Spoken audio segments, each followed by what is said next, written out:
for a camp in Bristol. It's obviously fallow week, so it means we've got no game. Played 3 games up to now, so we've moved en masse as a team down to Bristol. We train Wednesday afternoon.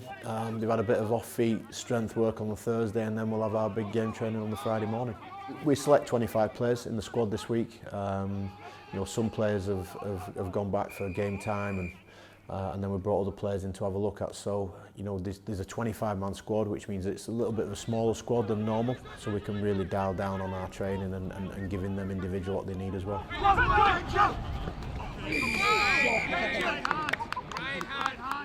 These weeks are really important because it actually allows you to go back and revisit the fundamentals. So we've gone and revisited the fundamentals of our defence and how we can really fine-tune our defence principles and philosophies for the next few weeks coming up. How we can add to our attack. There's certain little bits where we can tweak and refine and certainly improve our attack. So this week has been about laying a little bit of foundation for those 2 areas in particular. Defensively, nothing through the middle, yeah? If you get on the outside, fair play, right, we're putting massive heat on them. There's a bit more social time. Obviously there's no game at the end of the week, and each England camp every week is about bringing the boys together. So we've created some opportunities, and they've also driven some little bits as well to get out there and have a bit of a social time as well. So we went to a cider factory at the start of the week after we trained. Had a look round at how they do things, had a tasting session, got to make our own ciders. That was pretty cool. We had a communications expert come in who helped with our communication, although it ended up being just a bit of a stitch up for me, to be honest. I was sat at the front and next to her, so I ended up doing leading on one of the activities. It was like a clapping exercise with well, obviously not England, but it became Yulesy.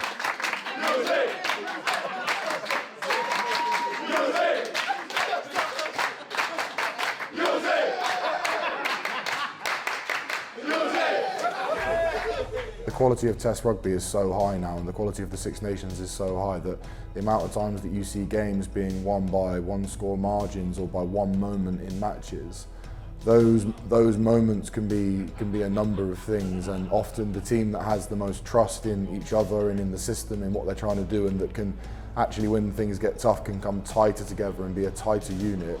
Those are often the teams that are then successful and go on to win those really, really tight games. So that's why such an emphasis gets placed on that. Oh my God. That's a fluke.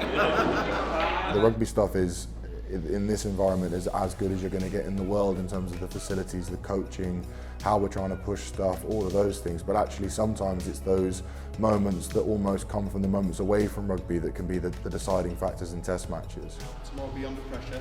It's not going to be perfect, but we'll keep running our hair. We good? Clap on through.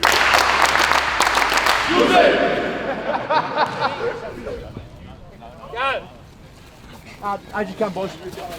I think one of the great things about our training philosophy is that the load doesn't alter too much. You know, we tweak things here and there, and you know, we try and get lads to peak at certain times.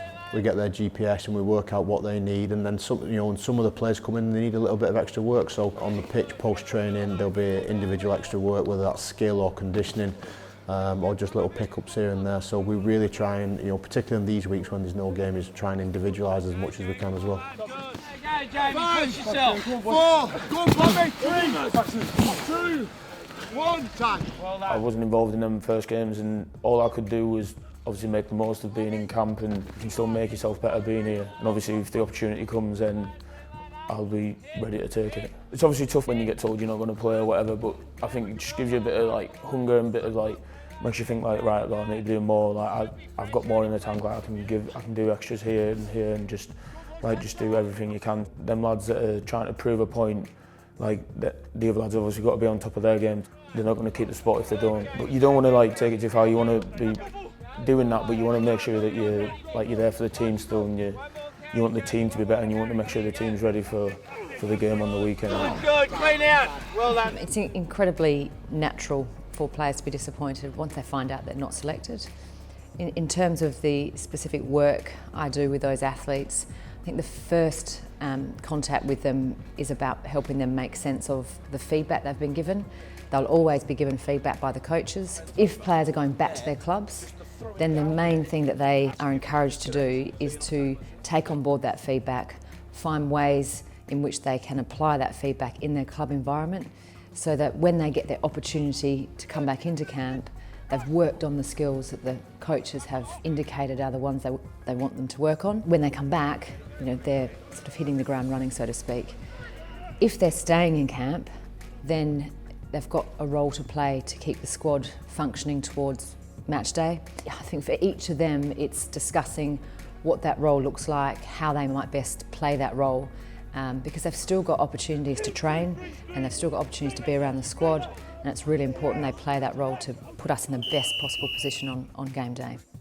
I think the main things that we're trying to encourage, learning the skills of resilience, so learning how to take on board the feedback and apply it to their game, and that's a fairly quick process for something like a Six Nations campaign, because they could be back at club on a Tuesday and then back in on a Sunday or a Monday, and then we go again. So their ability to stay level, stay calm around the feedback that they're given and keep working for the next opportunity is fundamental to the success of giving themselves the best chance of putting themselves on that team sheet again.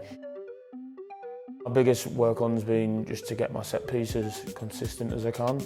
Eddie's been massive with that, so I've been doing a lot of work with Cockers and doing it with Dylan Hartley as well. He's done a few sessions with me, and just like little tips here and there, and like basically getting as much in as I can every day. That's all right, it's a good throw. Have we that? And now come back to me. Get yourself set, because we're coming in. We get on well. It's not just throwing that I end up doing with him. Like, we've had a bit of a wrestle and stuff like that, so I enjoy working with him. He's really helpful. He's just like very persistent, so it's good for me just to keep me on it and keep me always looking to try and get better. It's just obviously when I'm hitting them below, it's just getting that release right, isn't it? I'm just focused on the next training session, focus on like the next thing that I'm involved in more than looking too far ahead. Like, what will be, and if I get the opportunity, then hopefully if I'm focusing on what I need to be doing at the time, then I'll be ready for when the opportunity comes. It's good to be home, man. Up the Bears. This is Bear Country, bro. Bristol, innit? It's too far north for me.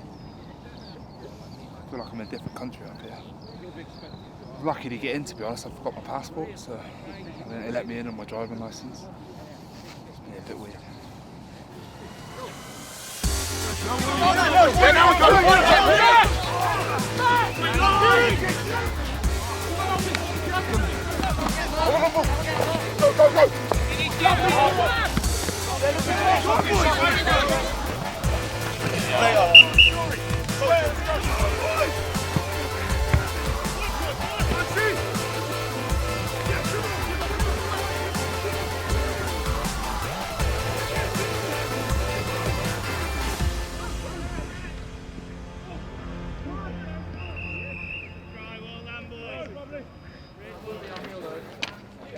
JC.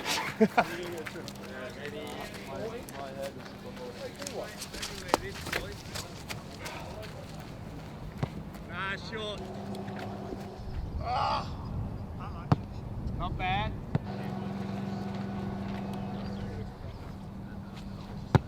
Oh!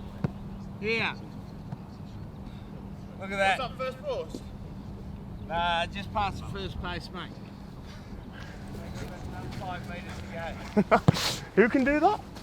Japanese hooker. Really? Yeah. Running Just into it. 2 hands. You see how good you were letting those out? Yeah. And they were all straight, mate. You don't have to worry about your throw, you've got to worry about what goes on here. Yeah. Sometimes there's too much going on, and sometimes there's nothing going on. Look. See? I caught it here, look. I thought you were going to smack out here then.